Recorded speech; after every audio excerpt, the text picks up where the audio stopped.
In a quiet Nigerian village lived a brilliant girl named Adana. She wasn't just smart, she was the kind of girl who finished her books before class even began. Teachers praised her. Neighbors admired her. And her biggest dream? To study abroad. Everyone believed she was destined for something great. But what no one knew was that her journey would lead not only to success, but to betrayal, heartbreak, and a hidden truth that would shake her entire family. One day, a very happy thing happened. Adana got a scholarship. Someone would pay for her to go to school in a faraway land. A land called America. It was a very big country, far across the ocean. Her family was so happy. Her father, Papa Oledil, puffed out his chest. He was so proud. He told everyone, "My daughter, Adana, will bring great honor to our family. She will bring wealth. She will make us all proud." Papa Oledil's voice was loud and full of joy. Auntie Veronica, Papa Oledil's sister, was also very loud. She loved to boast. She told everyone too, "My niece, Adana, is going to America. She will be a big person there.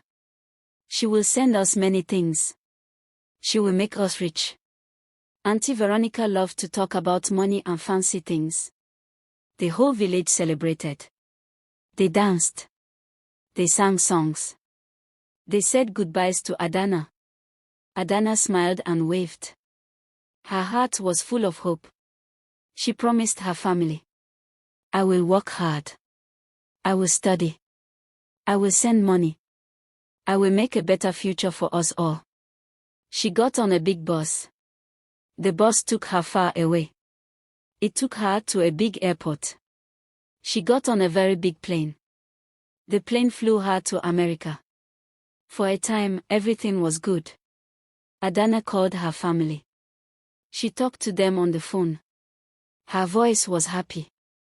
She told them about school. She told them about the new country. She sent money. A little money at first. Then more money. The money helped her family.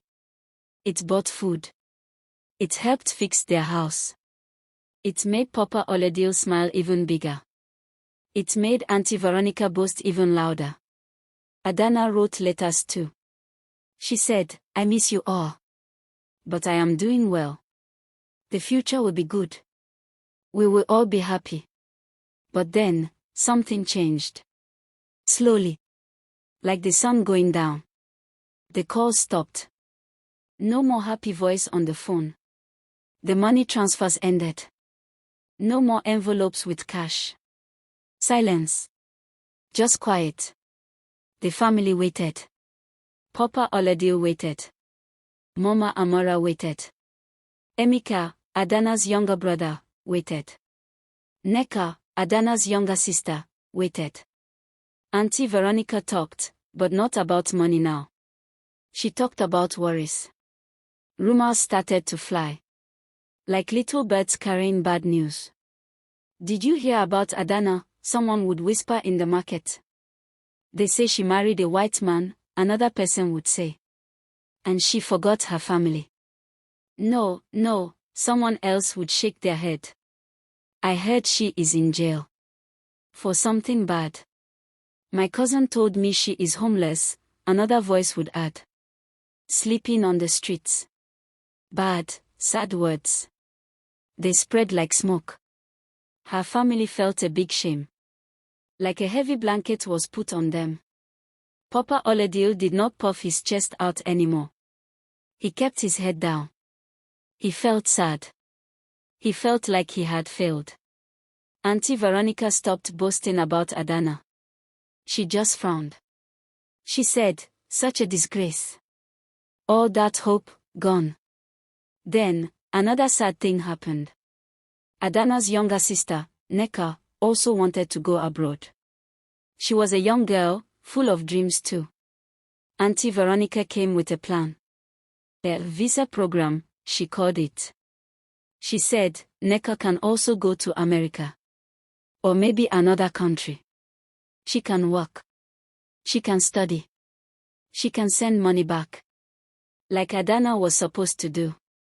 Neko's parents were not sure. But Auntie Veronica talked and talked. She promised big things. So, Neko went. She said goodbye. She got on a bus. She went to a big airport. She flew away. But Neka also vanished. No calls. No letters. No money. Just silence. Again. Now the family felt even more shame. 2 daughters. Gone. No one knew where Neka was. No one knew where Adana was. It was like a dark cloud hung over their house. The villagers talked even more. They looked at the family with pity. Or with judgment. Then, one night, something very, very strange happened. A beat-up taxi drove into the village. It was old and dusty. It stopped in front of Adana's family house. The door opened slowly. A girl stepped out. She wore a worn hoodie. The hood was pulled up. It hid her face. She pulled a single suitcase behind her. It was old and battered. It looked like it had traveled very far. No fanfare. No happy sounds. No big celebration. Just quiet. The girl took off her dark shades. It was Adana. She was back. Her family was shocked. They stood and stared. Mama Amora dropped the bowl she was holding. Papa Oladil stood up fast from his chair.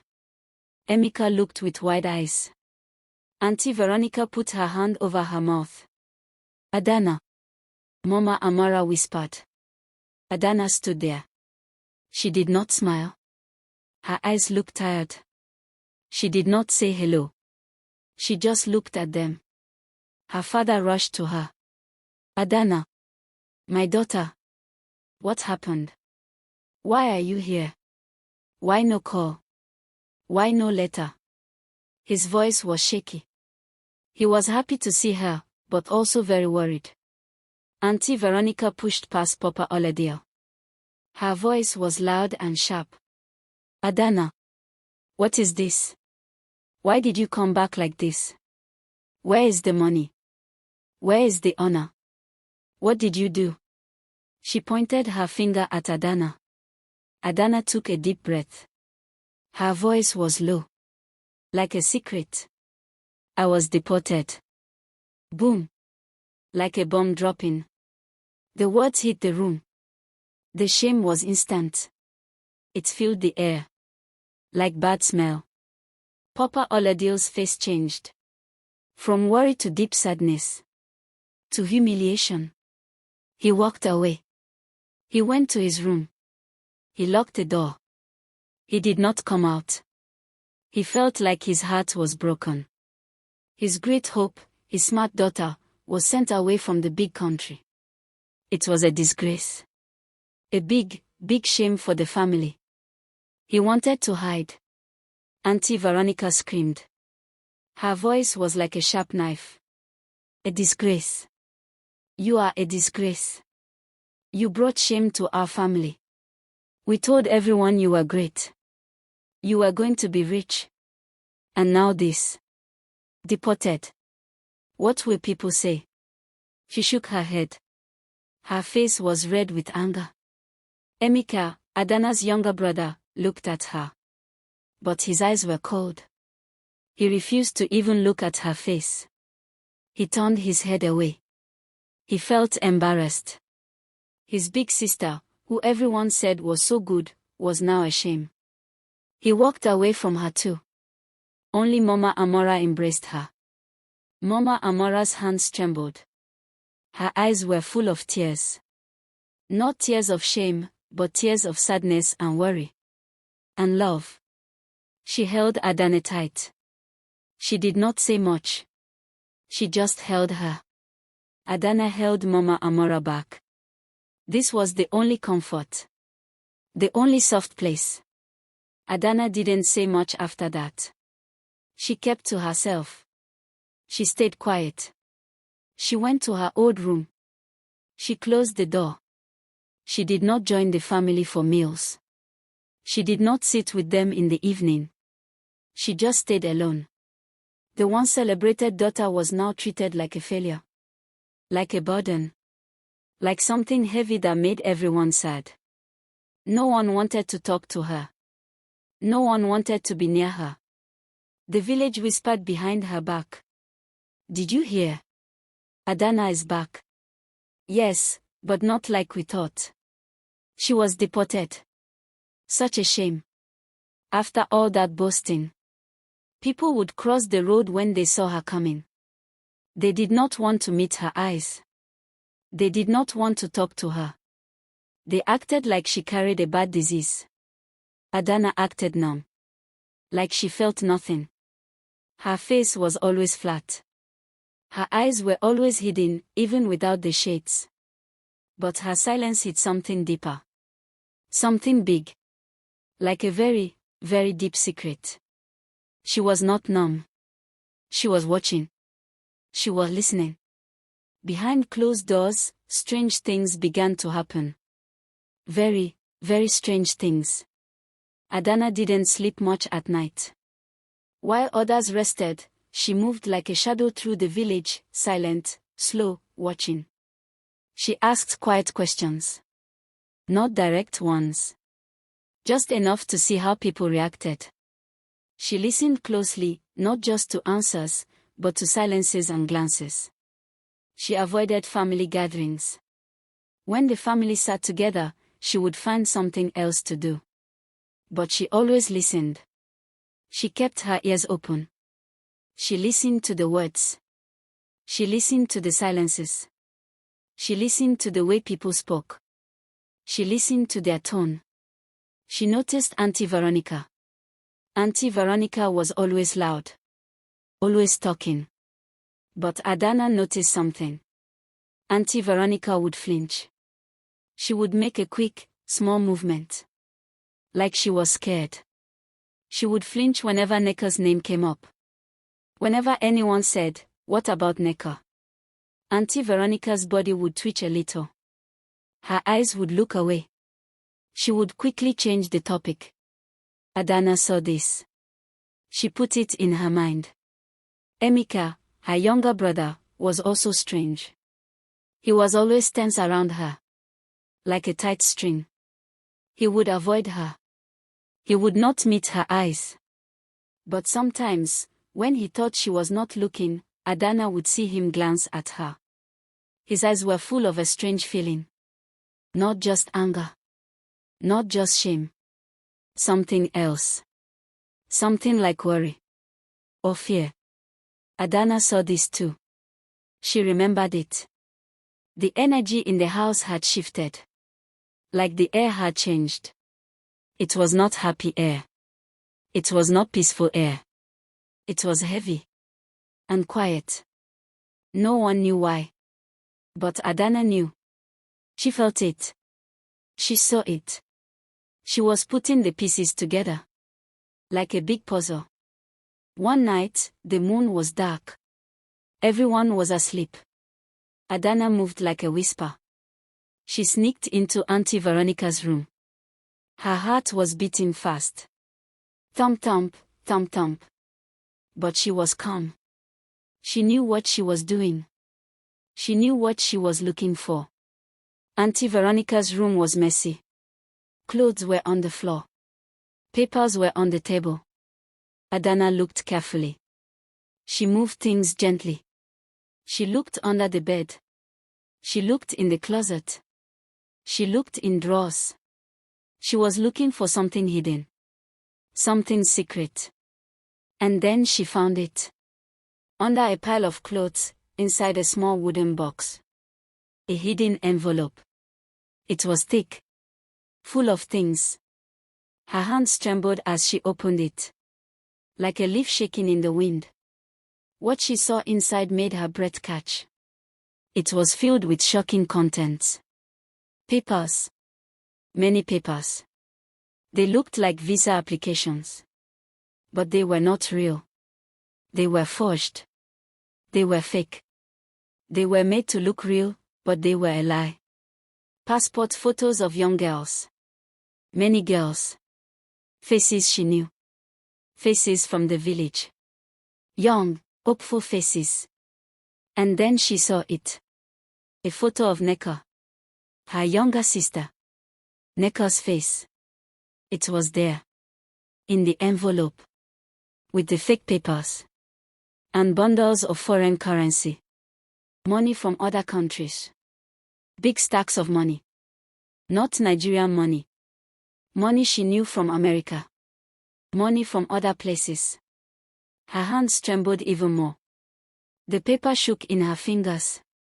Her worst suspicion was confirmed. It was not just rumors. It was true. Auntie Veronica was doing something very, very bad.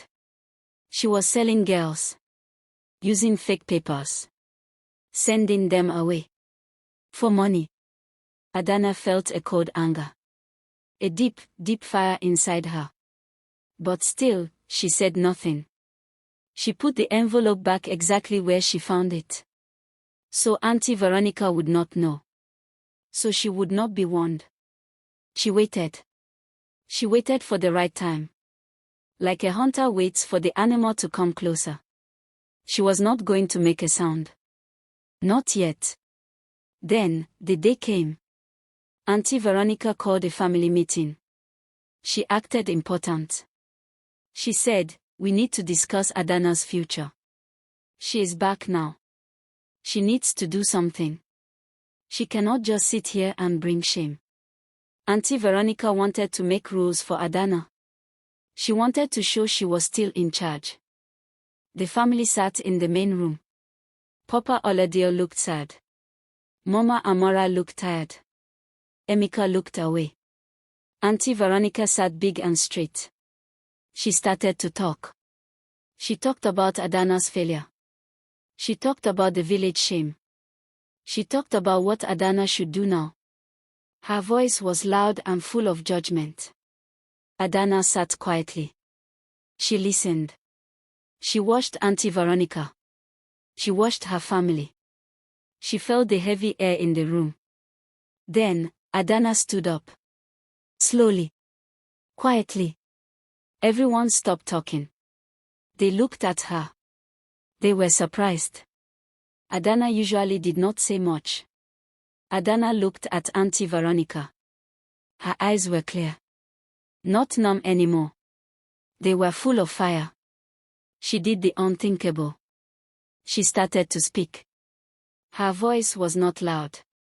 But it was strong. And clear. "You think I came back in shame?" Adana asked. Her voice filled the room. "You think I failed in America?" Everyone was quiet. They stared. Auntie Veronica frowned. "No," Adana said. Her voice got a little louder. "I let you believe that, for a reason." The room froze. Like ice. What did she mean? Let them believe. Auntie Veronica opened her mouth to speak, but no words came out. She just stared. Adana reached into her bag. Her hands did not tremble now. They were steady. She pulled something out. It was an envelope. The thick one. The one she found in Auntie Veronica's room. She threw it on the table. It landed with a soft thump. The papers inside shifted. A few photos slid out. Faces of young girls. Gasps.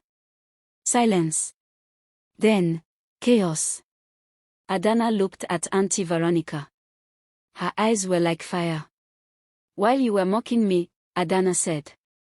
Her voice was very, very strong. "While you were calling me a disgrace, I was uncovering the truth." She pointed at the envelope.